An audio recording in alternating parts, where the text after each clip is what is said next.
Si, Olivier Falorni pour le groupe 2RDP. Olivier. Merci, Monsieur le Président. Monsieur le Président directeur général, la grève qui s'est donc achevée dimanche aura coûté 10 à 15 millions par jour. Une vingtaine. Bon. C'est encore pire.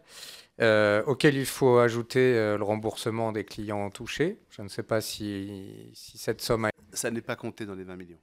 Non. Les dédommagements.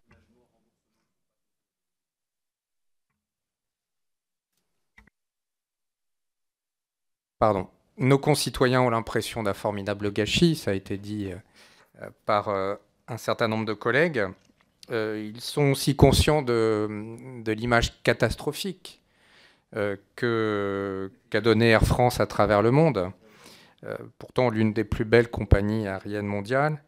Et puis reste l'image d'une France qui paraît plus que jamais handicapée du dialogue social et de la concertation.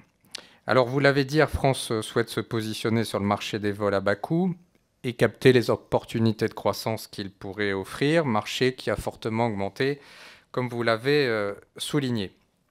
Et il est indéniable que dans le contexte économique mondial, Air France doit se repositionner afin d'éviter la fermeture de lignes et laisser le champ libre à la concurrence. Si je crois que le client y est parfaitement prêt, visiblement il n'est pas à n'importe quel prix, en tout cas le personnel encore moins. Dans cette affaire, les inquiétudes des syndicats se sont cristallisées autour du développement d'une compagnie pan-européenne à bas coût qui imposerait à ses pilotes des contrats de statut local, soulevant un risque, je cite, de dumping social et de délocalisation des emplois français, selon eux. Alors en outre, la direction d'Air France avait, je crois, assuré à ses salariés que la réorganisation à venir du réseau court et moyen courrier d'Air France n'entraînerait aucun transfert de personnel, de modification de contrat de travail ou d'appareil. Alors des promesses qui n'ont visiblement pas convaincu les pilotes. Alors que s'est-il passé ? La direction d'Air France n'a-t-elle pas commis une erreur stratégique dès l'annonce au mois de mai dernier du projet Transavia, sans avoir la garantie que tous les personnels y adhéreraient ? Pouvez-vous nous éclairer sur l'annulation de la réunion de concertation prévue le 12 septembre, soit 3 jours avant le début de la grève et alors que le préavis avait été déposé dès le 28 août.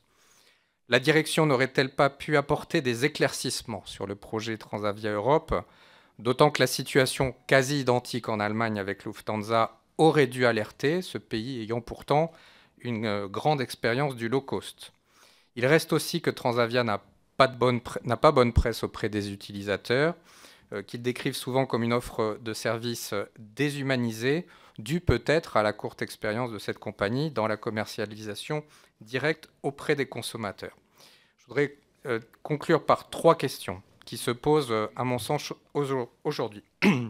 D'ici à 2017, et d'après le plan de développement de Transavia France, la flotte doit passer de 14 à 37 avions.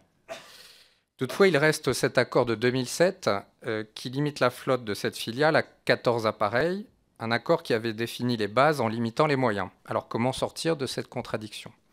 Deuxième question, après l'étape de restructuration du personnel avec le projet Transform 2015, peut-on connaître les grandes lignes du plan ambitieux Perform 2020 qui doit débuter en avril 2015, axé entre autres sur le développement du low cost, et la grève ne lui a-t-il pas porté un mauvais coup ?